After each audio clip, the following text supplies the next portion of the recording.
рассказываю, делюсь с вами информацией про нумерологию, чтобы в вашей жизни вы достигали крутых результатов и поняли, как же вы взаимодействуете со своим окружением, близкими, родными, и как-то взаимодействие, отношения сделать супер-мега положительным. Сегодня говорим про любовь. Впереди серия больших мастер-классов, часовых. Ссылка на регистрацию здесь. Вы можете это сделать, зарегистрироваться. Вам придет специальное мое сообщение об этом. А пока хотелось бы рассказать, что да, действительно, с помощью нумерологии мы можем дать нашего партнера или партнерши, узнать, что же она хочет в отношениях, в сексе, как она себя ведет, какие у нее ценности. И я очень хочу, чтобы вы этой информацией тоже владели и учились просто правильно выстраивать отношения. Есть такая книга "Пять языков любви". Обязательно почитайте, если вы ее не знаете, и попробуйте теперь понять эти цифры именно через языки любви. Об этом говорим сейчас. Итак, вам нужно проанализировать вашу дату рождения. 8 цифр. Да, вот какая-то из этих цифр у вас там есть, и не одна, и много.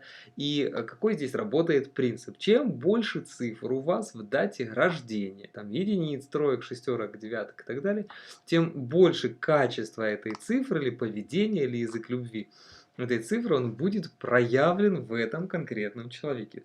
Соответственно, вы берете, анализируете, сколько у вас каких цифр, и понимаете, что, например, если у вас 2 тройки, 2 четверки и 4 девятки, что вот у вас девяток 4, и задача девятки, и качество девятки проявлено во много раз больше, в 4. В данном случае, ну это опять же условность, чем остальные цифры. И теперь давайте разберем. Посчитайте ваших близких, родных, детей, друзей, и вы поймете, что на каком они языке говорят, что они хотят в отношениях, в сексе, любви, в межличностных отношениях, даже на работе в отношениях. И вы сможете этими знаниями правильно выстраивать ваши отношения, быть счастливыми, успешными, здоровыми, классными, любвеобильными. Ну, ваш партнер просто будет или партнерша удивляться. В хорошем смысле этого слова. Никогда от вас не уйдет. Итак, если единица. У единицы программа быть одному. Единица это человек, он эгоист, законченный абсолютно. И главная история у единицы это похвала. То есть единица говорит на языке любви слов. То есть единица может говорить, какой ты классный, какая ты классная, самая лучшая, потрясающая, люблю, целую. Вот просто не могу без тебя, да. То есть единица должна слышать похвалу. Поэтому чем больше в дате рождения у человека единиц, тем больше он этой похвалы внутренней, на уровне подсознания жаждет, хочет, и тем вы будете мудрая женщина или мудрым мужчином, который знает о своем партнере чуть больше и правильные ключики находит и может на это воздействовать. То есть это язык слов. Если у человека двойка, одна, две, три, если их много, ну, хотя бы если одна, то двойка всегда это поддержка. Двойке важна похвала и оценка ее забот. Двойке важно заботиться о другом человеке, прикасаться, обнимать, чувствовать себя в гармонии, в защищенности, в партнерстве. Здесь очень хорошо работает активно язык прикосновения. К двойкам нужно к партнерам прикасаться. Вот, и да, действительно, может быть такое, что вы говорите на всех языках любви, у вас все качества проявлены, просто тогда вы вовремя учитесь управлять этими цифрами и знаете, о чем думает этот человек. Ну а на большом мастер-классе, когда мы будем больше и много говорить про любовь, вы узнаете, какая главная цифра в нашей дате рождения и вот на какую педаль нужно в первую очередь давить. То есть двойка это про партнерство, про поддержку, опять же тоже про одобрение и про прикосновение, про чувствование своего партнера. Тройка. Если у вас тройка, то здесь тоже язык слов, комплиментов, особенно для женщин. Но тройки это люди-магниты, они к себе притягивают, как хорошее, так и плохое. И тройка должна понять, что плохие мысли о том, что у мужа будет любовница, они приведут к тому, что у мужа любовница появится. Или как минимум ее вы нарисуете у себя в голове и будете думать, что так есть, и разрушите отношения. Ну или в конечном итоге сделайте все для того, чтобы вот появилась эта любовница. Тройка любит материальные дары, поэтому тройка говорит на языке подарков. Хотите завладеть сердцем тройки, язык подарков он очень важен. Тройка будет приятно удивлена этими подарками. А вот четверка наоборот, четверка не любит подарки. Четверке важна экономия. Четверке важны деньги, ну, вот, по принципу, вот, что они сбережены, да, они в защищенном, стабильном таком вот состоянии. И четверка, как правило, это однолюбы. Четверка, она требует к себе и только к себе внимания. Это очень ревнивые люди. И если видеть, что ваше внимание уходит под каждую юбку или на каждого проходящего рядом мужчину, то может сильно обидеться. Четверке важно чувствовать себя в стабильном, защищенном состоянии. Ищут партнера на один раз. А слово, ну, в смысле, не разово, а на всю жизнь, один раз и как положено, да, чтобы вот вы были партнером на всю жизнь. Поэтому четверка это очень такая особая число, и четверошники будут в отношениях доминировать. Поэтому если вы можете, так сказать, преклонить чело перед своим королем или королевой, то знаете, так вы дадите почувствовать вашему партнеру, что он доминант, что он имеет власть, и в сексе они любят садомаза, доминирование, либо подчиняться, то есть именно вот роли с властью, тогда вы получаете ключи к управлению этим человечком. Вот, но в отношениях, в ваших отношениях, главное это стабильность. Даруйте ощущение вот этой вот стабильности вашему партнеру. И, конечно, у четверки язык любви это слова, одобрение, похвала. Вот, это очень важно для четверки. Это можете его взрастить на уровень президента. Пятерки. Пятерки это духовные люди, им важна ценность, у них прежде всего есть такое понятие, как мы. Мы вместе, мы семья, мы союз, мы для того, чтобы нам было вместе хорошо, если вы куда-то идете один или одна, то пятерка начинает ревновать. Более того, у пятерки всегда огромный фан-клуб. И поэтому, если вы стремитесь завоевать сердце пятерки, вы должны показать свои истинные ценности любви, благополучия, счастья, семьи и светлого будущего, что вам не все равно на семейные ценности, на ценности свободы, что вам хочется развиваться в этом направлении, тогда все будет классно. Ну а в постели, к слову говоря, пятерошники, они, как правило, любят одну конкретную позу, один какой-то стиль управления. И для пятерок, в принципе, важна платоническая любовь и духовная близость.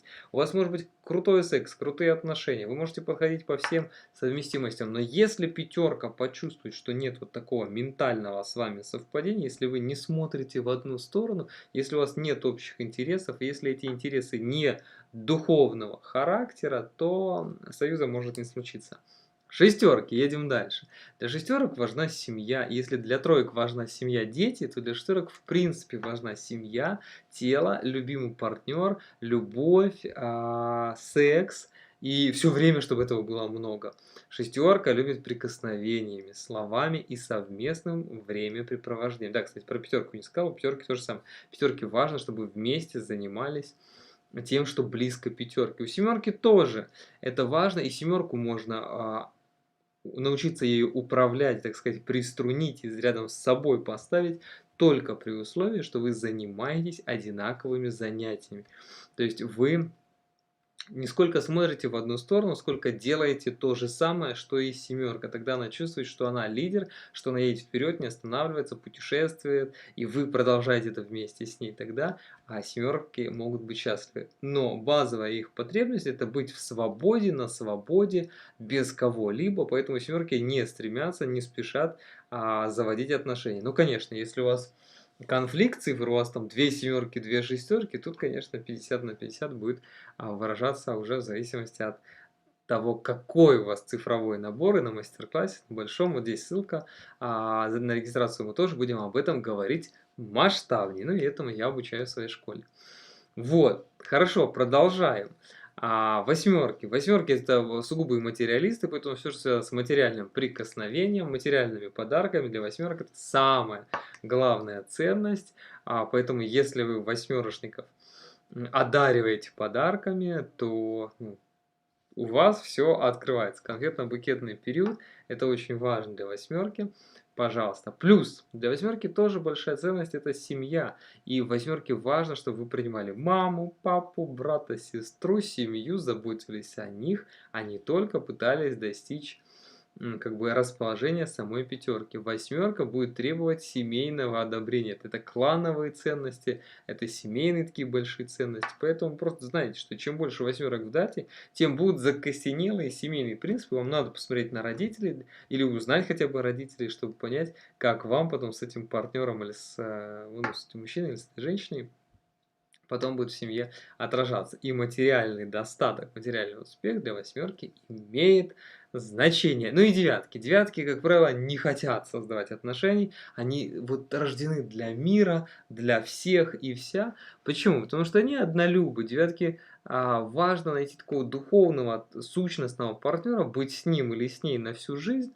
Поэтому девятки наперед уже знают, с кем что будет в отношениях. Девятки, чем больше их у вас дать рождения, вы думаете своим прошлым опытом. Вы в прошлых жизнях достаточно много наработали, в том числе и в семейных ценностях, в семейных отношениях, и у вас есть багаж опыта. Вот там ваша бабушка внутренняя или ваш внутренний дедушка, он говорит, что с этой девушкой ничего не будет или с этим парнем ничего не получится. То есть у вас это внутренний критик, внутренний мудрец, внутренний опытный дед или внутренняя такая бабуля, он начинает управлять вашими отношениями, вашим поведением, в том числе и в отношениях. Вам нужно научиться отстраиваться от этого своего опыта и научиться включаться в отношения здесь сейчас. Неважно, что было у предков, неважно, какой опыт у вас, неважно, вы разбираетесь в людях или вы только-только-только планируете это начать делать. Ваша задача убрать голову, доверять сердцу. И не учить отношения всех и вся, а заняться своими отношениями. И научиться это делать с молоду, тогда вы будете счастливы в отношениях. Да, девятка говорит на языке признания. Девятку нужно признавать, за девяткой нужно идти, с девяткой нужно прислушиваться. Для нее важен ее опыт, для нее не важно ничего материальное, для нее не важны слова «я тебя люблю». Девятка не любит ушами. Но девятку важно признать и показывать, что ее мнение, да, вы ее одобряете, это важно, и это единственная правильная программа. Если вы это в ваших отношениях будете делать, вот этими советами пользоваться, вы сможете обтереться вот эти вот грани своих сердец, как говорится, обтереть, притереть и обрести гармонию в ваших отношениях. Я вам этого искренне желаю. Ну и, конечно же, можно прийти на большой мастер-класс, где мы будем говорить про любовь, про чувство любви, очень много и подробно. С вами был Вадим Безделев. Это был эфир про любовь. Еще будут эфиры про деньги и про еще кое-что. В общем, следите за трансляциями. Увидимся с вами также на большом мастер-классе. Всем спасибо, всем счастливо, пока.